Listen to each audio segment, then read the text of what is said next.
Pada kesempatan pagi ini saya akan sharing berbagi dengan saudara satu tema pengajaran kebenaran firman Allah yang pagi ini saya berikan judul hidup di atas rata-rata.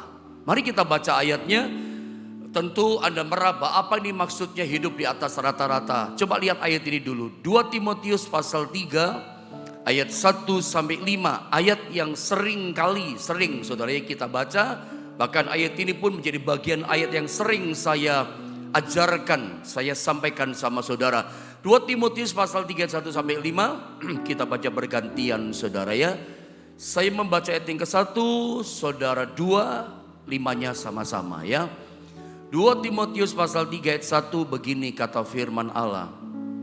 Ketahuilah bahwa pada hari-hari terakhir akan datang masa yang sukar. Ayat 2 teruskan. Manusia akan mencintai dirinya sendiri dan menjadi hamba uang.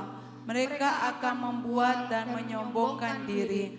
Mereka akan menjadi pemfitnah. Mereka akan berontak terhadap orang tua dan tidak tahu berterima kasih. Tidak mempedulikan agama. Ayat 3 ya. Tidak tahu mengasihi, tidak mau berdamai, suka menjelekkan orang, tidak dapat mengekang diri, garang, tidak suka yang baik. 4 terus. Suka mengkhianat, tidak berpikir panjang, berlagak tahu, lebih menuruti hawa nafsu daripada menuruti Allah. Ayat yang kelima, mari Bapak Ibu Saudara sama-sama kita membacanya 1, 2, dan 3. Secara lahiriah mereka menjalankan ibadah mereka, tetapi pada hakikatnya mereka memungkiri kekuatannya. Jauhilah mereka itu. Saya akan langsung masuk pada inti apa yang saya coba mau lepaskan, sampaikan sama saudara lewat pengajaran firman Allah ini. Saya baca ulang sekali lagi, lihat 2 Timotius pasal 3 ayat 1. Ketahuilah dikatakan bahwa pada hari-hari terakhir, pada hari-hari ini atau hari-hari di depan kita dikatakan akan datang, akan terjadi yang namanya masa yang sukar. Saya ingin setiap kita perhatikan kata masa yang sukar. Bahwa Alkitab katakan begini, hari-hari terakhir, hari-hari di depan kita akan bergumul, kita akan bergulat dengan yang namanya masa yang sukar. Sadar nggak sadar, tahu nggak tahu, inilah sebuah realita yang harus kita hadapi dan jalani. Pergelutan kita, perjuangan kita, hari ini bahkan hari-hari di depan kita dengan situasi kondisi yang namanya masa yang sukar. Apa itu masa yang sukar? Kebiasaannya ya biasanya orang selalu mengkaitkan kata masa yang sukar dalam 2 Timotius pasal 3 ayat 1. Orang biasanya mengkaitkan yang namanya masa sukar itu dengan situasi kondisi yang sulit. Situasi yang di dunia ini bertambah hari bertambah berat. Bertambah hari bertambah kompleks kesukaran terjadi. Biasanya itu orang mengkaitkan. Contoh misalnya harga sembako tambah tinggi tak terjangkau. Itu kaitannya. Contoh lagi apa ya? Situasinya tambah berat keadaannya. Ekonomi goncang, moneter keuangan goncang. Orang mulai banyak kehilangan job dan segala macam lah saudara ya. Itu yang selama ini orang punya pandangan pemikiran mengkaitkan masa sukar dengan bertambah beratnya situasi kesukaran yang dialami dunia. Tetapi sesungguhnya ternyata kata masa sukar, kata sukar di sini dalam teks asli bahasa Yunani, dalam bahasa Greka, kata sukar ternyata disalin dengan kata kalepos.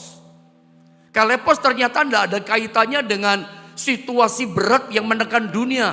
Harga sembako semakin tinggi, ekonomi sukar, keuangan sukar, atau situasi masalah bertambah kompleks, bertambah rumit menimpa dunia ini. Ternyata pergelutan kita, pergumulan kita di hari depan kita ternyata bukan melawan bertambah beratnya kesukaran.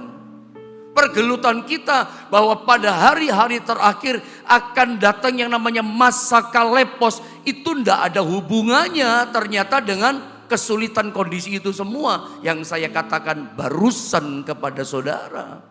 Walaupun kita tahu, permisi bicara, selama ini banyak orang mengkaitkannya selama ini dengan itu semua. Ternyata kalau kita tarik pelajaran ini dengan bahasa teks asli, ketika Paulus mengatakan kepada Timotius, nggak ada hubungannya dengan itu. Ternyata kata masa sukar secara khusus, kata sukar dalam bahasa Greka disalin dengan kata kalepos. Kalepos ternyata artinya begini. Satu, masa di mana kekuatan kita diupayakan oleh iblis untuk melemah. Makin lama makin lemah, makin lama makin tidak berdaya. Ternyata kalepos itu artinya adalah di mana kekuatan di dalam diri kita itu diupayakan dengan tipuan si jahat, pekerjaan si iblis, kita mau dibikin dilemahkan, makin lama makin lemah. Ayo introspeksi diri kita. Bagaimana iman kita berpijak hari ini? Apakah makin kuat? Bagaimana dengan iman pengharapan kasih kita kepada Tuhan? Apakah semakin melemah? Coba temukan diri kita pagi ini. Introspeksi buat saya, introspeksi buat saudara masing-masing. Sebab begini, ketika kita mendapati bahwa iman kita makin melemah, kasih kita makin melemah, pengharapan kita makin melemah, itu berarti Anda dan saya berada pada situasi kalepos. Anda dan saya berada pada situasi sukar. Kenapa? Makin lemah. Makanya tidak heran dalam tanda-tanda akhir zaman, Yesus sendiri dalam Injil Matius menubuatkan pada hari-hari terakhir sebelum dia datang akan terjadi namanya kasih kebanyakan orang menjadi dingin. Kasihnya menjadi dingin, beku gitu ya. Sama Tuhan beku. Ayo ibadah ke gereja, kamu aja deh dulu, saya kapan-kapan saya masih repot. Itu beku kasihnya. Nggak ada kerinduan datang sama Tuhan. Itu beku saudara. Dan itu berarti sedang menghadapi masa sukar. Bagaimana dengan iman kita? Ada satu contoh saudara di Alkitab, misalnya Daud. Daud itu dalam 2 Samuel pasal 3 kalau tidak salah. Atau multimedia bisa cek sebentar, bantu kita. Saya gak sempat catat masalah, hanya ingat saja ini. 2 Samuel pasal 3 ayat 1. Lihat, Daud itu makin kuat, tapi Saul makin lemah. Ini ya, ya betul ini ayatnya 2 Samuel pasal 3 ayat 1. Saya baca, perhatikan ya. Peperangan antara keluarga Saul dan keluarga Daud berlarut-larut panjang jangka waktunya perang. Kalau orang perang dengan kehidupan, perang dengan masalah panjang, gak selesai-selesai, capek loh, lemah loh. Perhatikan, tetapi ini terjadi. Tetapi Daud kian lama, kian kuat, aneh kan? Tetapi sedang keluarga Saul kian lama, kian lemah. Saul makin lemah kekuatannya. Dia berada masa kalepos, tapi Daud makin kuat. Yang saya coba ingatkan sama saudara begini, bahwa inilah pergelutan kita sesungguhnya. Inilah perjuangan kita, pergulatan kita di hari-hari depan kita. 2023, 2024, 2025. Pergelutan kita apa? Masa sukar. Kalepos. Iblis akan mengupayakan iman kita, pengharapan kita, kasih kita itu makin melemah. Jadi makin lama makin lemah. Jadi saya ulang, kalau kita menemukan diri kita makin lemah iman kita, berarti kita pada masa sukar. Kita dalam kesukaran. Lalu apakah kita diam saja? Harusnya tidak. Disadari atau tidak? Inilah situasi yang sedang kita hadapi. Itu pertama. 2.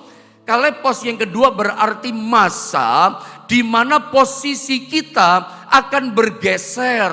Lalu kemudian akan ada pada satu titik setan buat kita supaya kita jatuh. Setan itu punya tujuan. Bagi setan kepentingannya cuma satu, bikin kita jatuh, kasih kita jatuh, iman kita jatuh. Kita punya masalah, pengharapan kita jatuh. Sehingga kita merasa tidak layak, tidak mungkin saya dapat mujizat. Kenapa? Ya pengharapannya jatuh. Iman sama pengharapan duluan mana saudara? Duluan pengharapan sebetulnya. Karena dasar iman itu pengharapan kan saudara. Pengharapan, iman, kasih. Ada tahu Ibrani 11 ayat 1 itu kan? Dasar dari iman itu kan pengharapan. Kalau orang gak punya pengharapan, bagaimana bisa punya iman? Kalau orang gak punya iman, bagaimana bisa terima mujizat? Ini yang diupayakan sama iblis.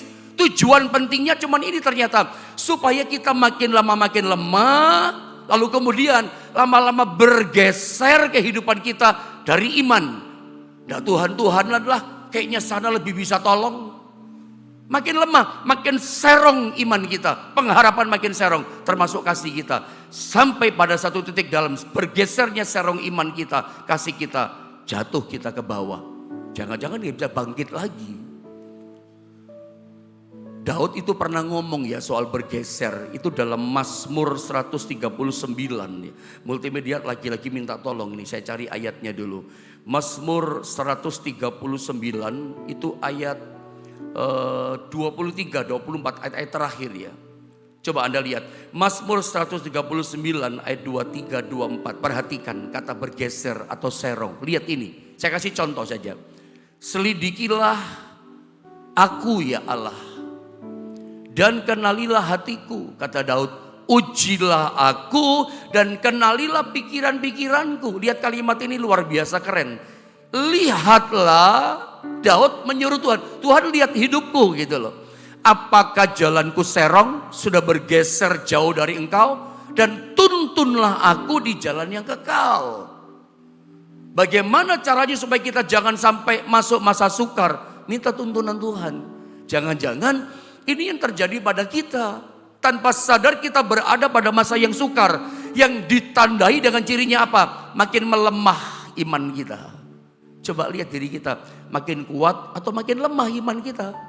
Ada banyak orang loh hadapi masalah itu melemah imannya. Mulai kendor pengharapannya. Kasihnya gak berkobar-kobar lagi. Kasihnya gak menyala-nyala lagi. Makanya gak ada gairah ibadah. Minggu pun bolong-bolong. Apalagi ngomong doa pagi seperti ini. Orang kalau bergairah cinta sama Tuhan.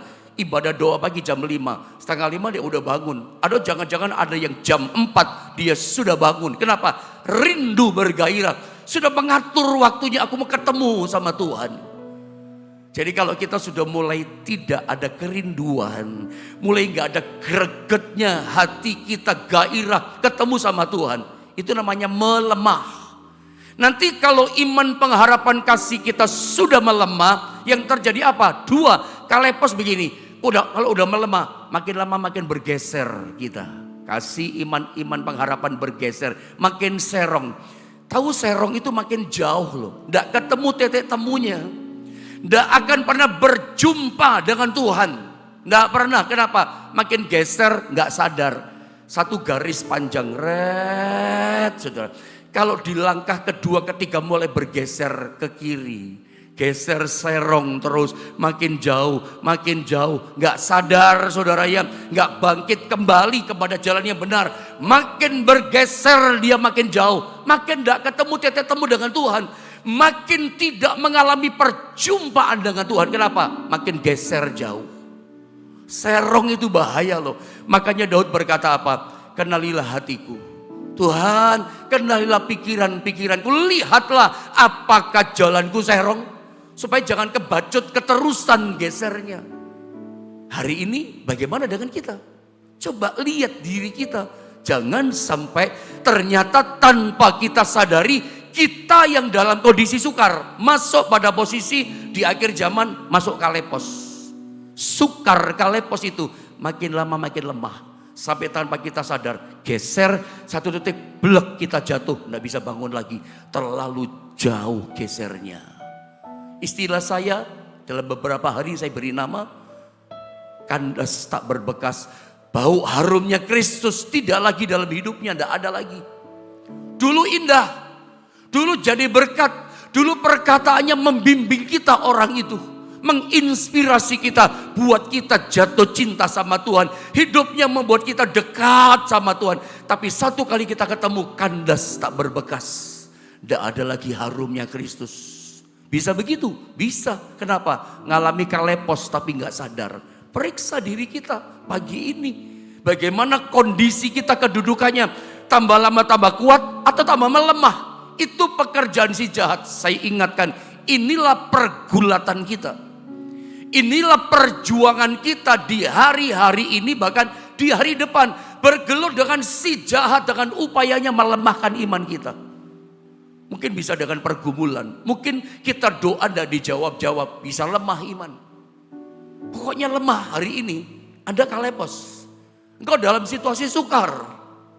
Kasihmu mulai tawar, saudara, yang pengharapanmu mulai tidak ada. Kayaknya Tuhan gak bisa tolong saya. Itu kalepos. Anda dalam posisi sukar hari ini. Coba lihat berikutnya ini. Lalu bagaimana caranya?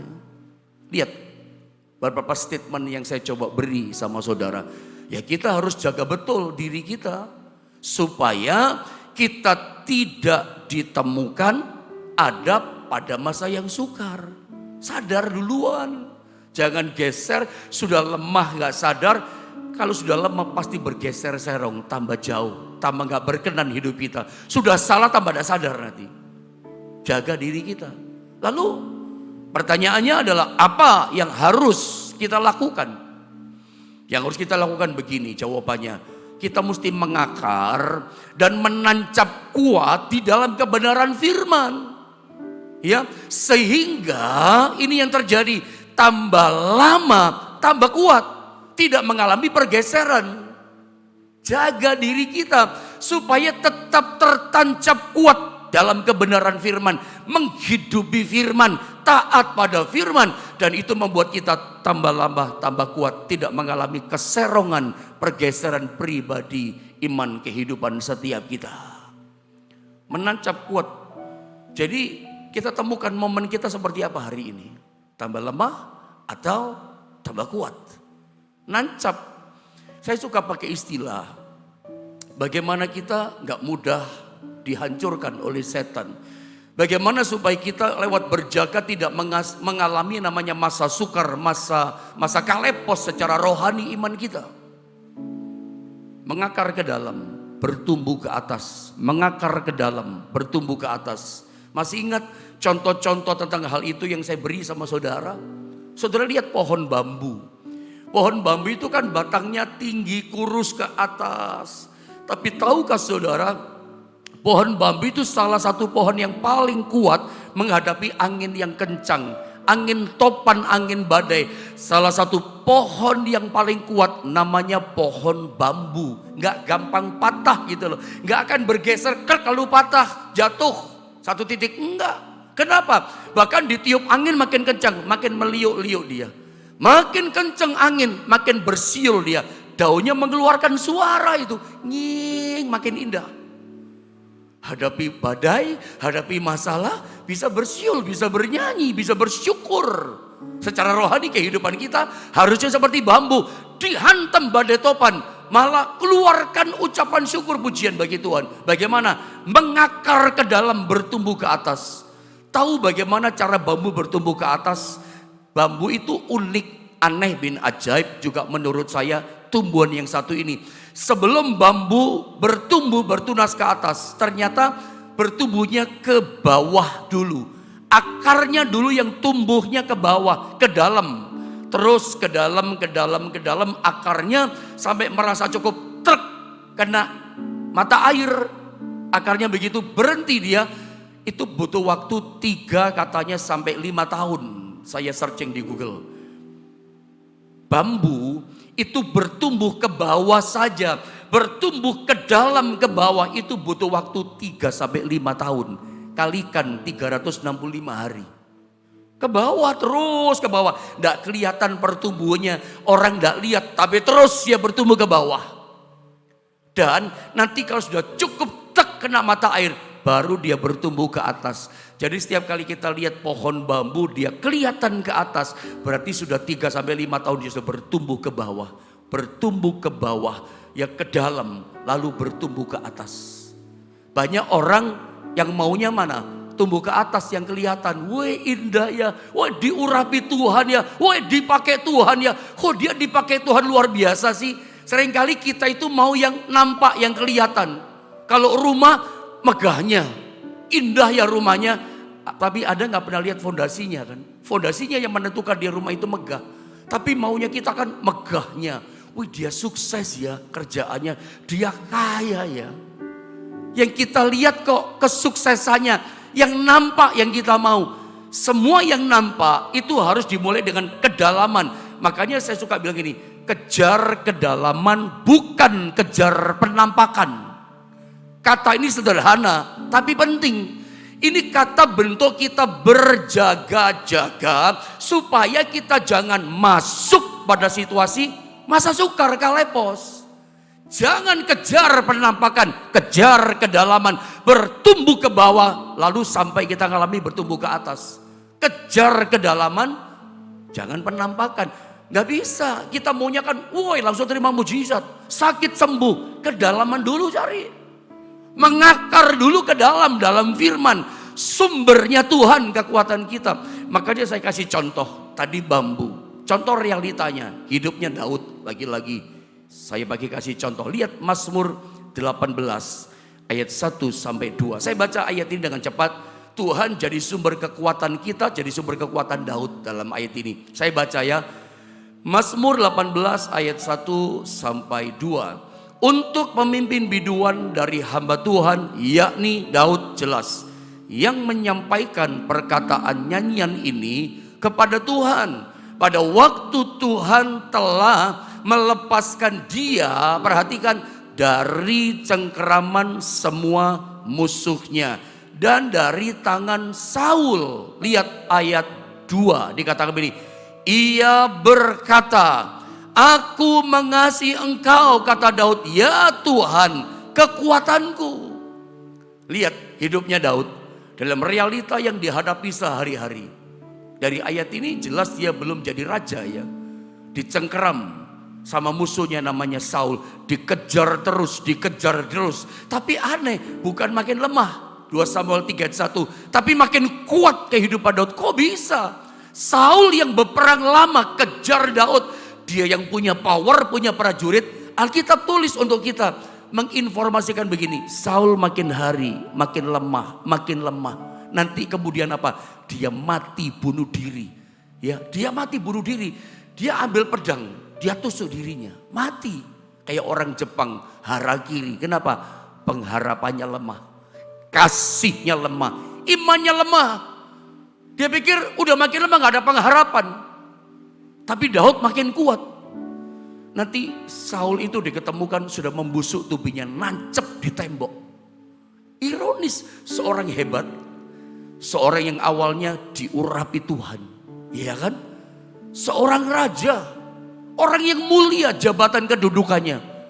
Tapi ironis akhir kehidupannya mati tertancap dengan pedang di tembok.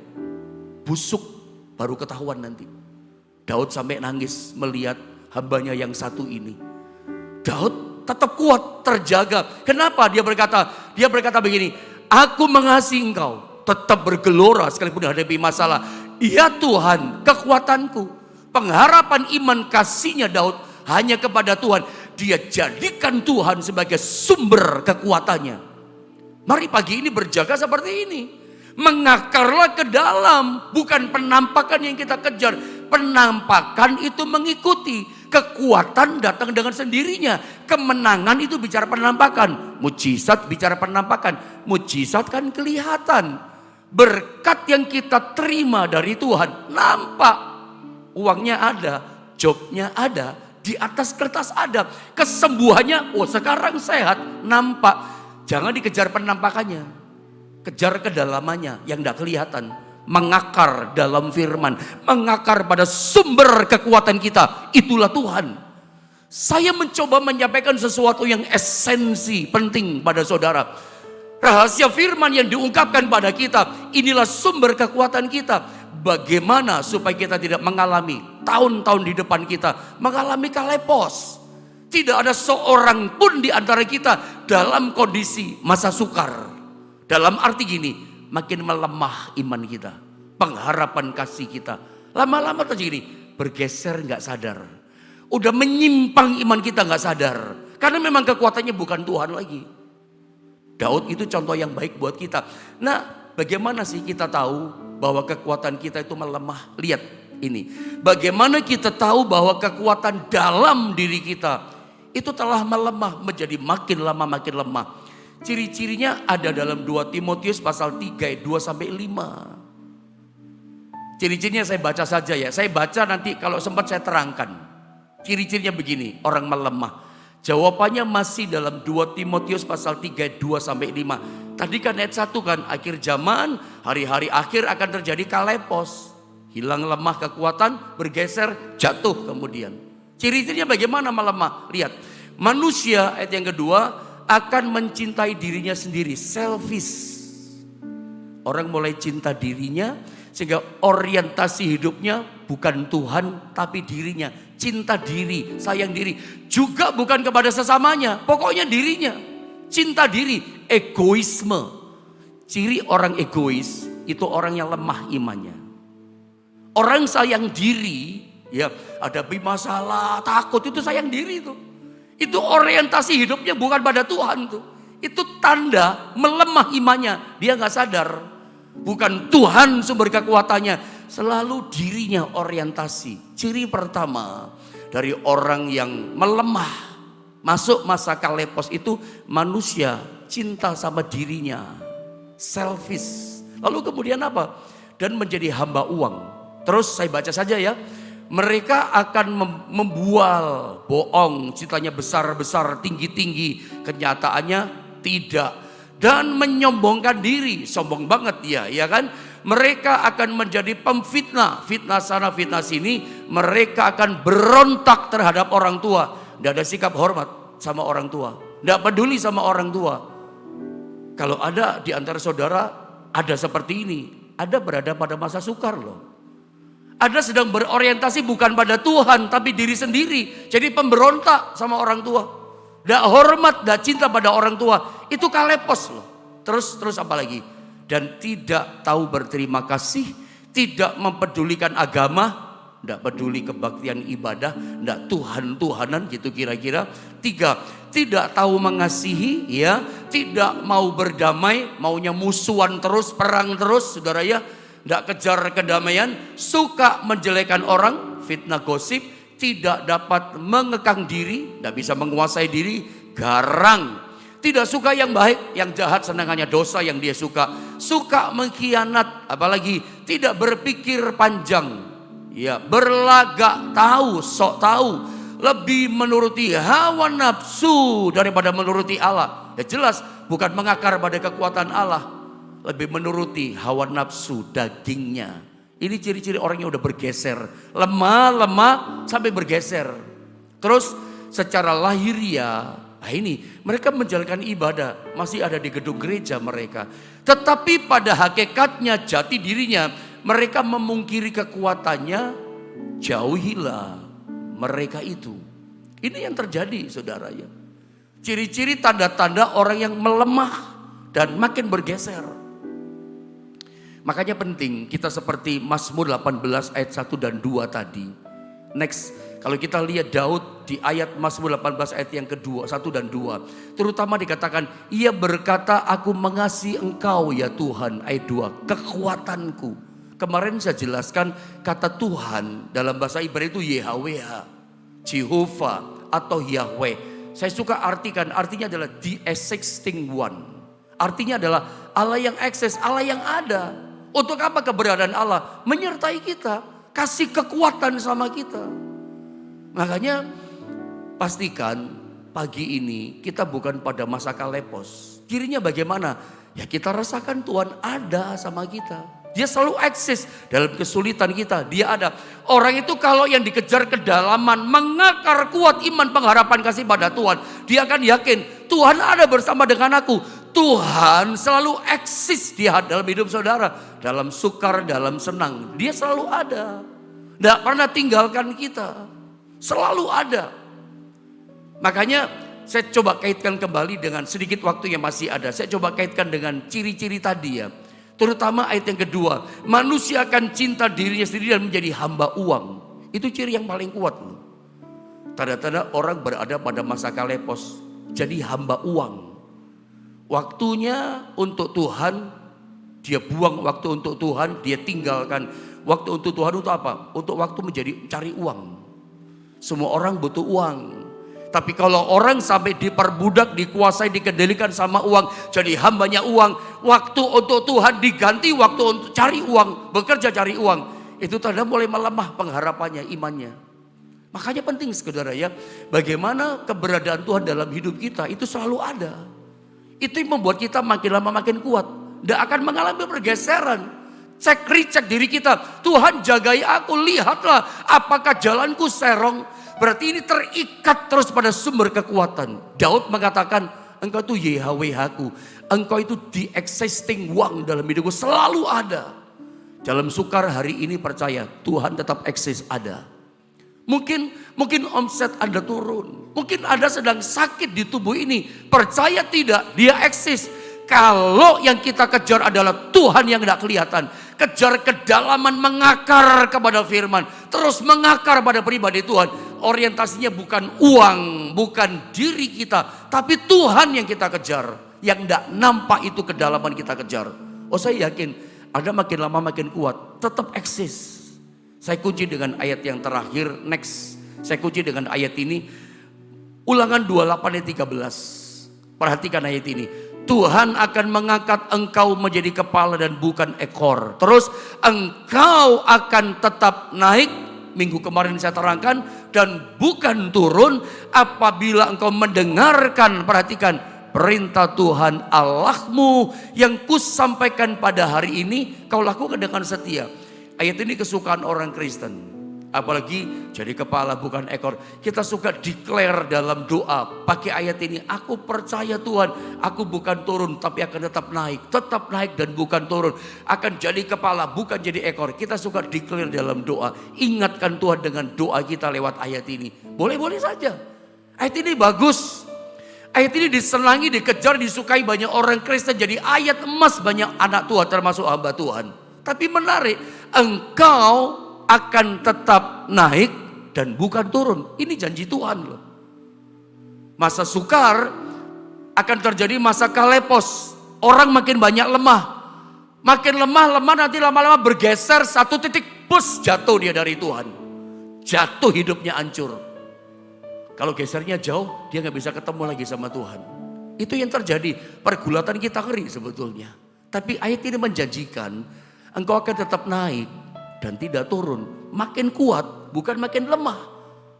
Yang terjadi banyak orang makin lemah, tapi kita makin naik. Perhatikan ya, kata engkau akan tetap naik. Kata naik dalam bahasa Ibrani disalin dengan kata ma'al. Ma'al itu artinya di tempat posisi yang tinggi. Bukan cuma naik. Bukan cuma naik. Engkau akan tetap naik, maksudnya kamu akan berada di posisi yang tinggi. Seperti Raja Wali yang terbang tinggi, mengatasi badai, mengatasi kesukaran. Bermainnya bukan di bawah, tapi di atas, posisinya di atas. Kalau orang yang makin lama makin lemah, bermainnya di bawah. Kita posisinya di atas loh. Bisa melihat badai, bisa melihat kesukaran di atas kesukaran. Siapa orang yang bisa ma'al posisi di atas? Orang yang menjadikan Tuhan menjadi sumber kekuatannya. Konsisten melakukan, ada syaratnya kan? Syaratnya adalah apabila engkau, ulangan 28:13, apabila engkau mendengarkan perintah Tuhan Allahmu yang kusampaikan pada hari ini, kau lakukan dengan setia. Terus mendengar dan melakukan dengan setia, konsisten setiap hari. Kalau yang kita kejar kedalaman, Tuhan yang gak kelihatan. Percaya, penampakan itu pasti. Pertumbuhan itu pasti. Bertumbuh makin naik ke atas posisinya. Seperti Raja Wali. Jadi posisi kita adalah ma'al. Posisi kita ada di atas. Bukan sekedar naik. Makanya pesan saya bagian terakhir. Di tengah-tengah situasi dunia yang sedang bergoncang seperti ini. Bagaimana supaya kita makin tidak lemah. Tapi tetap kuat. Bahkan ditaruh di Tuhan di posisi yang atas. Tinggi, Bagaimana cara? Bermainnya bukan di bawah. Kita kejar Tuhan, cari kekuatannya. Kalau tiap hari kita cari kekuatan Tuhan, saya percaya kesukaran mungkin datang, tapi kita akan mengalami kemenangan. Jadi kepala bukan ekor, tetap naik posisi di atas dan bukan turun. Makin kuat. Kalau kita makin kuat, ya makin bertumbuh. Penampakan kita akan alami mujizatnya, berkatnya, pertolongannya. Itu pasti disediakan, tapi mengakarlah ke dalam. Jadikan Tuhan sebagai sumber kekuatan setiap kita. Mari sama-sama kita berdoa.